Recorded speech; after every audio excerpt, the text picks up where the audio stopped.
ಬೆಳಸಲಗೆಯಲ್ಲಿ ನಡೆದ ಯಕ್ಷಗಾನ ತಾಳಮದ್ದಲೆಯ ಸನ್ನಿವೇಶ. ಗರ್ಭವತಿಯ ಬಿಟ್ಟ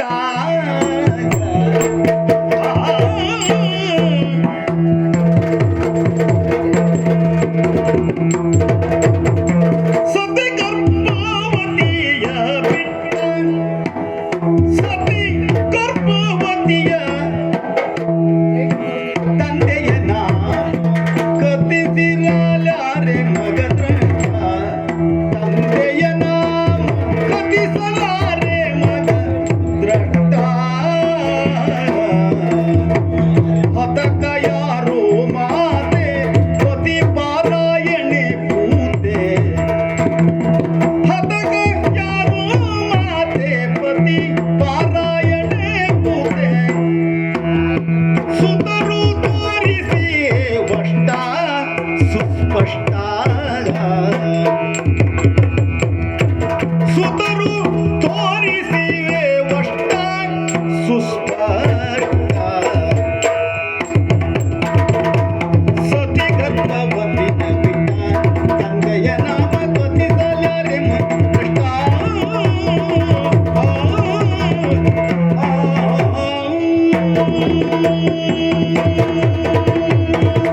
ಅಯ್ಯ, ನನ್ನ ದೃಷ್ಟಿಯಲ್ಲಿ ಯಾವ ಗಂಡಸೇ ಆಗಿರಲಿ ಮದುವೆ ಆಗಲೇಬಾರ್ದು.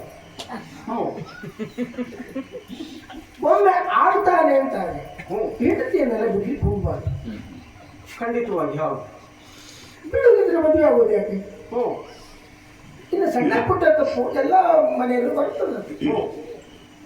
ಅದಕ್ಕೆಲ್ಲ ಒಂದೊಂದು ತಪ್ಪಿಗೆ ಒಂದೊಂದು ಹೆಂಡತಿಯನ್ನು ಬಿಡ್ತಾ ಹೋದ್ರೆ ಎಷ್ಟು ಹೆಂಡತಿ ಬೇಕಾಗ್ಬೋದು? ಯೋಚನೆ ಮಾಡಿ. ಹೌದು. ಎಲ್ಲ ಗಂಭೀರವಾದ ಸಮಸ್ಯೆಗಳಿಗೆಲ್ಲ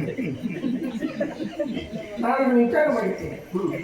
ಹಾಗಾಗಿ ನೀವು ಮಾಡಿದ್ದೆ ಎಂತಾಯ್ತು? ನಮ್ಮಪ್ಪ ತುಂಬು ಗರ್ಭಿಣಿ ಅಂತ ನನ್ನ ಅಮ್ಮನನ್ನ ಕಾಡಿನಲ್ಲಿ ಬಿಟ್ಟಂತೆ. ಇಂಥ ಕೆಟ್ಟಪ್ಪ ಯೋಚನೆ ಮಾಡೋ ಇವತ್ತು ನೀನೇ ಯೋಚನೆ ಮಾಡಿದ್ರೆ ನಿನಗೆ ಅರ್ಥ ಆಗ್ತದೆ. ಮಂಡ ಸರಿದ್ದವ್ರು ಯಾರಾದ್ರೂ ಮಾಡ್ತಾರೆ? ಅದಿಲ್ಲ, ಮತ್ತೆ ಗೊತ್ತಾಗಿದೆ, ಬಿಟ್ಟಿದ ತಕ್ಷಣ ಗೊತ್ತಾಗಿದೆ. ಅಂತ ಅಪ್ಪ ಇವ ನಮ್ಮ ಅಪ್ಪ ಅಂತ ಯಾವ ಹೆಮ್ಮೆಯಿಂದ ಯಾವ ಮಕ್ಕಳು ಹೇಳಿಕೊಳ್ಳುವುದಕ್ಕೆ ಸಾಧ್ಯ ಹೇಳು? ಹಾಗಾಗಿ ಅಂಥವ್ನ ಹೆಸರು ಹೇಳದೇ ಇರುವುದೇ ಒಳ್ಳೆಯದು ಅಂತ ನಮಗೆ ಅನಿಸ್ತದೆ. ಅದಕ್ಕಾಗಿ ಅಮ್ಮನೂ ಇಲ್ಲಿವರೆಗೆ ಹೇಳಿ ಅಮ್ಮ ಹೇಳಲಿಲ್ಲ. ಅಮ್ಮ ಹೇಳುವುದು ಬೇಡ, ಅದನ್ನು ತಿಳಿದುಕೊಂಡು ನಮ್ಮ ಕಿವಿ ಮತ್ತೆ ಮಲಿನ ಆಗುವುದು ಬೇಡ. ಹಾಗಾಗಿ ಇನ್ನು ಅಮ್ಮ ಯಾರು ಅಂತ ಗೊತ್ತುಂಟು. ಜೊತೆಯಲ್ಲಿ ನಮಗೆ ಅಪ್ಪ ಏನೇನೆಲ್ಲ ಕೊಡಬೇಕಿತ್ತು ಅದನ್ನೆಲ್ಲ ಗುರುಗಳು ನಮಗೆ ಒದಗಿಸಿದ ಮೇಲೆ ಮತ್ತೆ ಅಪ್ಪನ ಅವಶ್ಯಕತೆ ನಮಗೆ ಕಾಣುವುದಿಲ್ಲ.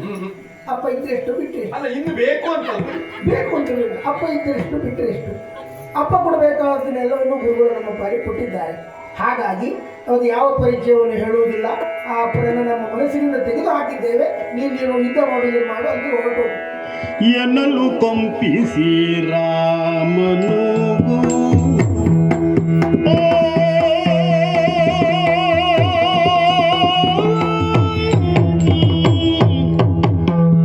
ಎನ್ನಲು ಕೊಂಪಿಸಿ ರಾಮನು ತಿಳಿದು ತನ್ನ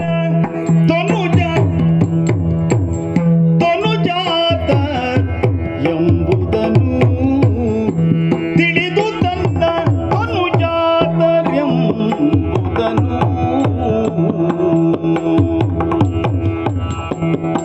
ತನಯರೇ ನಿಮ್ಮಯ ಜನನೀ ಯಜ್ಞರ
ಬೇಗ ಯಾರು ಅಲ್ಲ ಅಂದ್ರೆ ನಮ್ಮ ಕೆಳಗೆ ಅಂತ ನನ್ನ ಅಂತರಂಗ ಸಾರಿ ನಿಜವಾಗಿ ಹೋಗ್ತಾನೆ ನನ್ನ ಮಕ್ಕಳಿಗೆ ಸಂತೋಷ ಪಡಲಿ ಅಥವಾ ಈ ಸ್ಥಿತಿಯನ್ನ ನಾನು ಅವರಿಂದ ಹೇಳಿಕೊಡ್ತಾನೆ ಯಾರಿಗೂ ಏನು ಕಾಲ ಮದುವೆ ಆದದ್ದು ಯಾಕೆ ಹೆಂಡತಿಯನ್ನ ಬಿಡುವುದೇ ಆದ್ರೆ ಮದುವೆ ಆಗುವುದೇ ಯಾಕೆ ಮಾತು ನನ್ನ ಎದೆಯಂತೆ ಹೆಚ್ಚಿಸುತ್ತದೆ ಏನು ಮಾಡಿ ನಾನು ಮಾಡಿದ್ದು ಹಾಗಿದ್ರೆ ಈಗೇನು ಮಾಡಿ ಏನು ಮಾಡಿದ್ರು ಅವರು ತನ್ನ ತಾಯಿ ಹೆಸರನ್ನು ತಂದೆ ಹೆಸರನ್ನು ದುಷ್ಟ ಆಗಲಿ ಹೇಳಿ ಅವನ ಹೆಸರು ಹೇಳುವುದಕ್ಕೆ ಮನಸ್ಸಿಲ್ಲ ಅಂತ ಹೇಳ್ತಾರೆ. ಇಂತಹ ದುರ್ದಮ್ಯ ಸ್ಥಿತಿಯನ್ನ ವಿಧಿ ನನಗೆ ಕೊಡ್ತೇನೆ. ಏನು ಮಾಡಿ ಮಕ್ಕಳೇ ಮತ್ತೆ ತಾಯಿ ಹೆಸರನ್ನ ನೀವು ಹೇಳುವುದಿಲ್ಲ ಬೇಡ. ನಿಮ್ಮ ತಾಯಿಯನ್ನು ಹಾಗೂ ನಿಮ್ಮ ಗುರುಗಳನ್ನು ತೋರಿಸಿ ನಾನೊಮ್ಮೆ ಅವರಿಗೆ ಕಾಲಿಗೆ ಇರುತ್ತೇನೆ.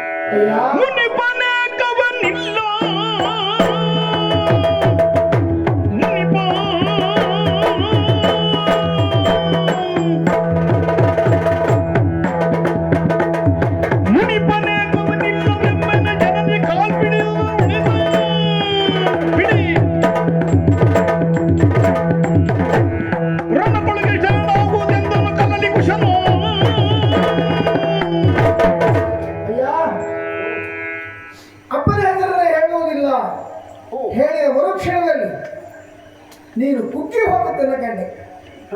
ಜೊತೆಯಲ್ಲಿ ಏನಂದೆ, ನಿನ್ನ ಜನನಿ ಹಾಗೂ ಅಜ್ಜನನ್ನು ತೋರಿಸು.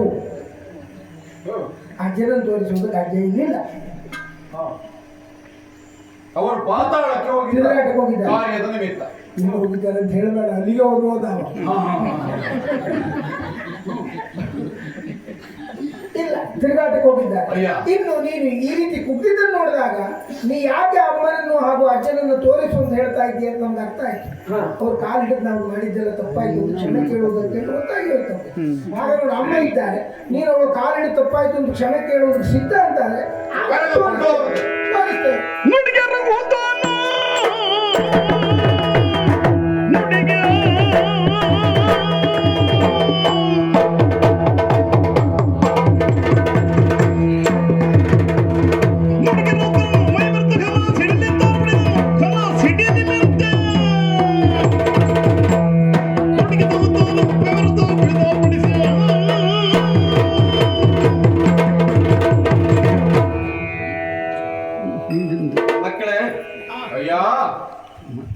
ನಿಮ್ಮ ತಾಯಿಯ ಹೆಸರನ್ನು ಹೇಳಿದ್ರು ನೀವು ಹೇಳ್ತಾ ಇಲ್ಲ. ಅಲ್ಲ, ಗೊತ್ತಿಲ್ಲ, ಗೊತ್ತಿದ್ರೆ ಹೇಳ್ತಿದ್ರು ಏನೋ. ನೀವು ಯುದ್ಧ ಮಾಡೋದಕ್ಕೆ ಸಿದ್ಧರೇ. ಏನ್ ಮಾಡೋಣ, ನನಗೆ ನಿಮ್ಮನ್ನ ನೋಡಿದ್ರೆ ಹೃದಯ ಉಕ್ಕಿ ಬರ್ತಾ ಇದೆ. ನಿಮ್ಮ ಮೇಲೆ ಬಾಣ ಬಿಡುವುದಕ್ಕೆ ನನಗೆ ಮನಸ್ಸು ಆಗ್ತಾನೆ ಇಲ್ಲ, ಕ್ರೋಧವೇ ಉಂಟಾಗ್ತಾ ಇಲ್ಲ. ಅದರಲ್ಲೂ ಮಕ್ಕಳ ಮೇಲೆ ಕೈ ಮಾಡುವುದು ಅಂದ್ರೆ ತುಂಬಾ ಪಾಪಕರವಾದದ್ದು. ನನಗೆ ಯಾಕೋ ಅನುಮಾನ ಮೂಡುತ್ತಾ ಇದೆ. ರಾಮನ ಕುರಿತಾಗಿ ನಾವೇನು ತಿಳಿಯದವರಲ್ಲ. ಅವ ಚಿಕ್ಕವನಿದ್ದಾಗಲೇ ಹೆಂಗೊಲೆಯನ್ನ ಮಾಡಿದವ. ಇನ್ನು ಮಕ್ಕಳ ಮೇಲೆ ಕೈ ಮಾಡದೆ ಬಿಡ್ತಾನೋ? ನಾವು ಬಲಾಢ್ಯರು ಎನ್ನುವುದನ್ನ ತಿಳಿದು ಮೋಸದಿಂದ ನಮ್ಮನ್ನ ಹೊಡಿಬೇಕು ಅಂತ ಮಕ್ಕಳೇ ನಿಮ್ಮ ಮೇಲೆ ಕೈ ಮಾಡ್ಲಿಕ್ಕೆ ಆಗುವುದಿಲ್ಲ ಅಂತ ಹೇಳ್ತಾ ಇದ್ದಾನೆ ಅಂತ ನನಗೆಲ್ಲ ಬಡಿದಿದ್ದೇವೆ, ತನ್ನನ್ನು ಬಡಿದರೆ ಕಷ್ಟ ಎನ್ನುವ ಭಾವ. ಹೌದು, ಆ ಹೆಂಗಸರಿಂದ ಬಂದವ ಉಪಾಯವಾಗಿ ನಮ್ಮನ್ನ ಬಗ್ಗಿಸುವುದಕ್ಕೆ ನೋಡ್ತಾ ಇದ್ದ. ಸಾಧ್ಯವೇ ಇಲ್ಲ. ಏನು ಮಾಡೋದು ಈಗ? ಏನು ಯುದ್ಧ ಮಾಡುವ ಸಿದ್ಧ ಯುದ್ಧ ಮಾಡ್ಲಿ, ಅದರಿಂದ ಕ್ಷಮೆ ಕೇಳಿ. ದುರುಳರ ಹೆಣ್ಗಂಡು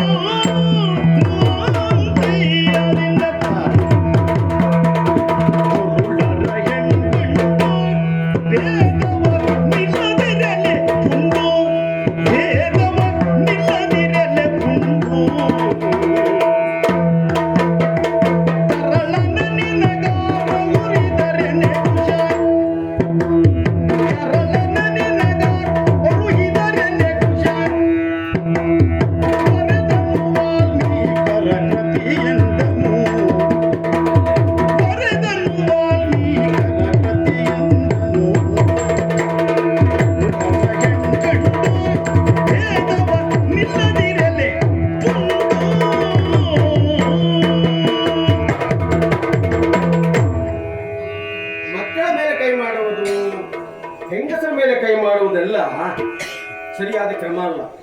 ನೀವು ಪುಟ್ಟ ಮಕ್ಕಳು, ನಿಮ್ಮ ಮೇಲೆ ಕೈ ಮಾಡುವುದಕ್ಕೆ ಇವರೆಲ್ಲರನ್ನೂ ನೀವು ಕೊಂದಿದ್ದೀರಿ ಅಂತ ಸಿಟ್ಟು ಮಾಡಿ ನಿಮ್ಮನ್ನು ಕೊಲ್ಲುವುದಕ್ಕೆ ನನಗೆ ಮನಸ್ಸಾಗ್ತಾ ಇಲ್ಲ ಮಗ. ಅದಕ್ಕಾಗಿ ಕೇಳ್ತಾ ಇದ್ದೆ. ಹೆಂಗಸರ ಮೇಲೆ ಅಂದ್ರೆ ನೀನು ಸಣ್ಣವನಿದ್ದಾಗ ಹೆಣ್ಣನ್ನೇ ಕೊಂದಿದ್ದೀ ಅಂತಲ್ಲ. ನೀ ಹೆಣ್ಣನ್ನೇ ಕೊಂದವನಂತ ನೀವು. ನಾಟಕಿಯನ್ನು ಕೊಂದವನು, ಶೂರ್ಪನಖಿಯ ಮಾನಭಂಗವನ್ನು ಮಾಡಿಸಿದವಲ್ವೋ? ನಿಮಗೆ ಈ ಕಥೆಯನ್ನು ಯಾರು ಹೇಳಿದರು? ನಮ್ಮ ಗುರುಗಳೆಲ್ಲ ಹೇಳಿದ್ದಾರೆ. ಎಂತ ಹೇಳಿದ್ದಾರೆ? ಈ ಕಥೆಯನ್ನೆಲ್ಲ ಹೇಳಿದ್ದಾರೆ. ಅಷ್ಟೇ ಹೇಳಿದ್ದಾರಾ? ಇನ್ನಷ್ಟು ಹೇಳಿದ್ದಾರಾ? ಸಾಕಷ್ಟು ಹೇಳಿದ್ದಾರೆ. ಓ, ರಾಮನ ಕಥೆ ಹೌದು, ಎಲ್ಲ ಹೇಳಿದ್ದಾರೆ. ನಿಮ್ಗೆ ಅಷ್ಟು ಗೊತ್ತುಂಟು? ಗೊತ್ತಪ್ಪ. 24,000 ಶ್ಲೋಕಗಳನ್ನು ನಮ್ಮ ಗುರುಗಳು ಬರೆದಿದ್ದಾರೆ. 19,000 ಶ್ಲೋಕಗಳು ನಮಗೆ ಕಂಠಸ್ಥವಾಗಿವೆ. ಇನ್ನೂ ಏನು ಬೇಕು? ರಾಮಾಯಣದ್ದು, ರಾಮಾಯಣವೆನ್ನುವ ಕಾವ್ಯವನ್ನೇ ಗುರುಗಳು ಬರೆದಿದ್ದಾರೆ. ಹೌದು, ಅದು ನಿಮಗೆ ಕಂಠಸ್ಥವಾಗಿದೆ. ಹೌದು. ರಾಮನ ಚರಿತ್ರೆ ಅಷ್ಟು ಗೊತ್ತು. ಅಬ್ಬಾ, ಹಾಗಿದ್ರೆ ಈಗ ಯುದ್ಧ ಮಾಡುವುದಕ್ಕೆ ನೀವು ಸಿದ್ಧರಾಗಿ ಇದ್ದೀರಿ. ಅದಕ್ಕಾಗಿಯೇ ನಿಂತವರಲ್ಲ.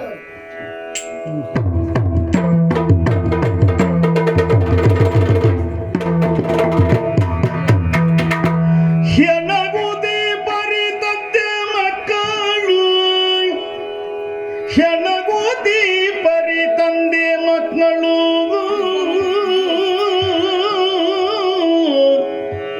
ದಣಿದು ದುಭಯರು ಶೈವನಾರಾಯಣ ಶರವ ಹೆದಗಿಟ್ಟರೆ ನೆಂಬೆ ಮಹಾದ್ಭುತವ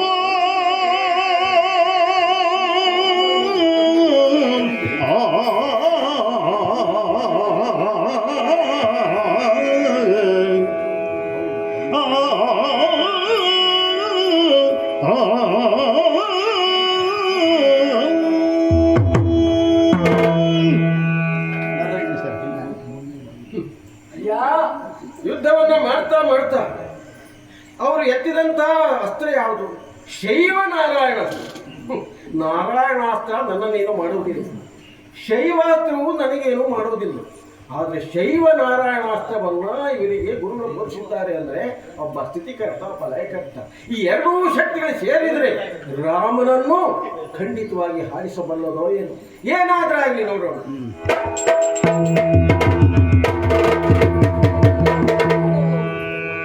ಯಾರೊಡನೆ ದೂರ ಗೈವು,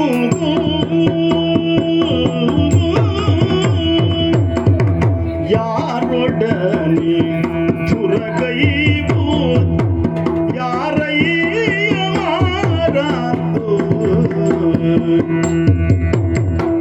ಯಾರೊಡನೆ ದೂರ ಗೈವು, ಯಾರಯ್ಯ ಮಾರ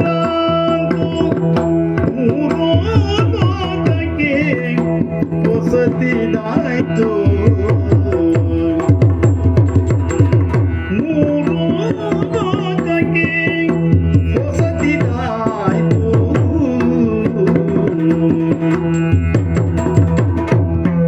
ವೀರರು ಭಯರು ತವ ಕುಮಾರಕರು ತಿಳಿಯಯ, ವೀರರು ಭಯರು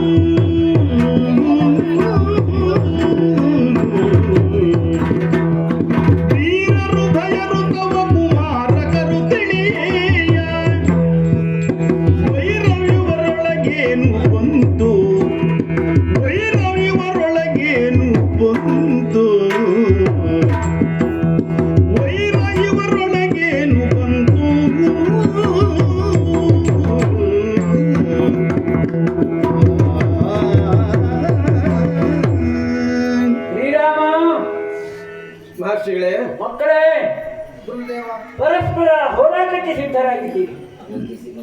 ಆದ್ರೆ ನೀನು ಯಾರ ಮೇಲೆ ಬಾಣ ಹೊಡಿತಾ ಇದ್ದೀಯ ಅನ್ನೋ ಕಲ್ಪನೆ ಅದು ನಿನಗಿದೆಯಾ? ರಾಮ ಮಕ್ಕಳೇ, ನೀವು ಯಾರ ಮೇಲೆ ಬಾಣವನ್ನು ಹುಡ್ತಾ ಇದ್ದೀರಿ ಅನ್ನೋದನ್ನು ಗೊತ್ತಿದೆಯೋ?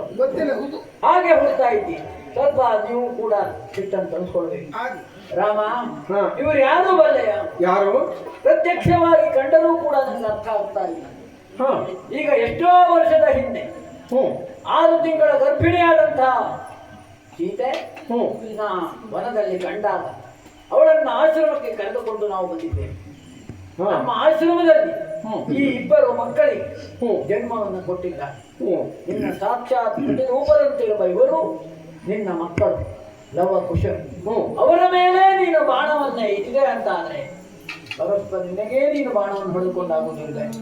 ಹಾಗೆ ಮಕ್ಕಳು ಕೂಡ ಅವರು ನಿನ್ನ ಮೇಲೆ ಬಾಣ ಪ್ರಯೋಗ ಮಾಡ್ಲಿಕ್ಕೆ ಹೊರಟೆ ಅವರು ಕೂಡ ತಮ್ಮ ಮೇಲೆ ಬಾಣ ಪ್ರಯೋಗವನ್ನು ಮಾಡಿಕೊಳ್ಳಿಕ್ಕೆ ಆಗುವುದಿಲ್ಲ. ಲೋಕದಲ್ಲಿ ಎಷ್ಟೋ ಯುದ್ಧಗಳು ಮಾಡಿ ನಡೆದಿದೆ, ನೀನು ಮಾಡಿದ್ದೀನಿ. ಆದರೆ ಇವತ್ತು ಇಲ್ಲಿ ನಡೀತಾ ಇದ್ದಂತ ಯುದ್ಧ ತಂದೆ ಮಕ್ಕಳ ನಡುವೆ ನಡೀತಾ ಇದ್ದಂತ ಯುದ್ಧ. ಒಂದು ದಿವಸ ಮನೆಯ ಯಜಮಾನ ಮನೆ ಬಿಟ್ಟರೆ ಏನು ಅನರ್ಥ ಅಂತ ಹೇಳುವುದಕ್ಕೆ ಎಷ್ಟು ಅನರ್ಥ ಆಗುವುದೆಲ್ಲ ಯಜಮಾನ ಇಲ್ಲದೆ ಹೋದಾಗಲೇ ಆಗುತ್ತೆ. ಆದ್ರಿಂದ ನಾನು ಇಲ್ಲದೆ ಹೋದಂತಹ ಸಂದರ್ಭದಲ್ಲಿ ಇಷ್ಟು ದೊಡ್ಡ ಅನರ್ಥ ಆಗ್ತಾ ಇದೆ ಅಂತ ಆದ್ರೆ ಅದಕ್ಕೆ ಕಾರಣ ಇದೆ.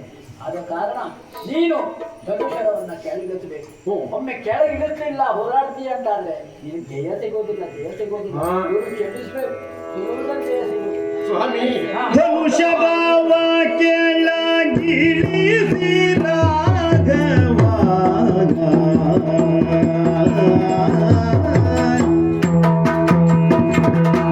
ಧನುಷಭಾವ ಕೆಳಗಿಳಿಸಿ ರಾಘವ ಮುನಿಯ ಪಾದಕ್ಕೆ ನಮಿಸಿ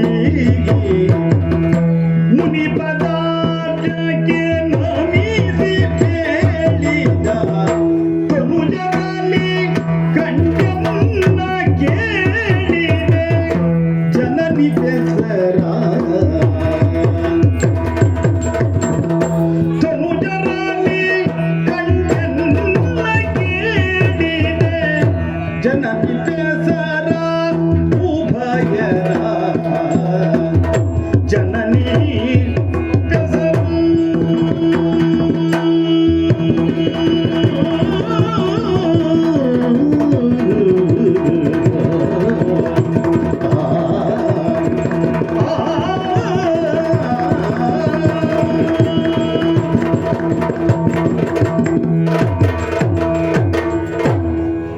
ತನುಜರನಿ ಕಂಠವನ್ನ ಕೇಳಿದೆ ಜನನಿ ಬೆಸರ ಉಭಯರ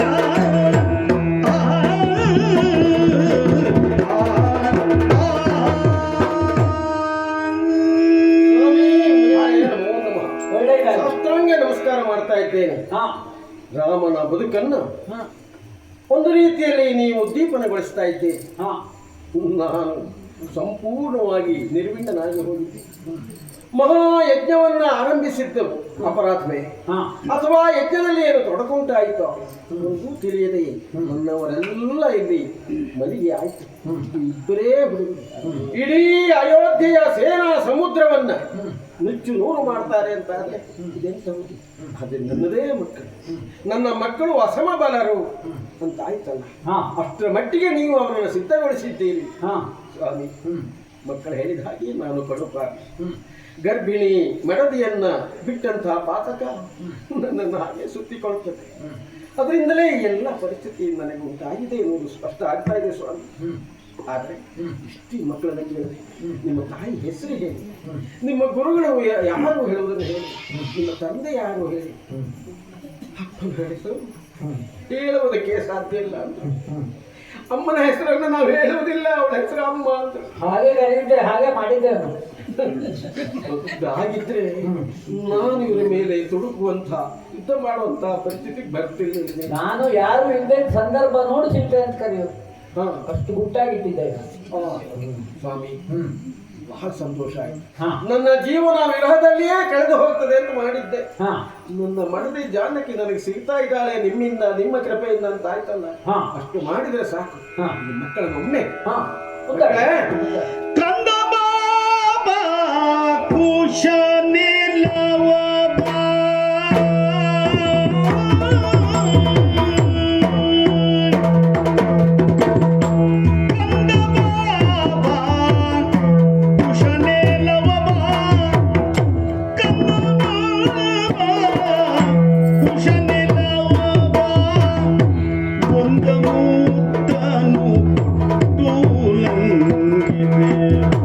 ಒಂದು ಮುತ್ತನು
ಯಲ್ಲಾಪುರ ಬೆಳಸಲಿಗೆಯಲ್ಲಿ ನಡೆದ ಯಕ್ಷಗಾನ ತಾಳಮದ್ದಳೆಯ ಒಂದು ಸಣ್ಣ ದೃಶ್ಯ.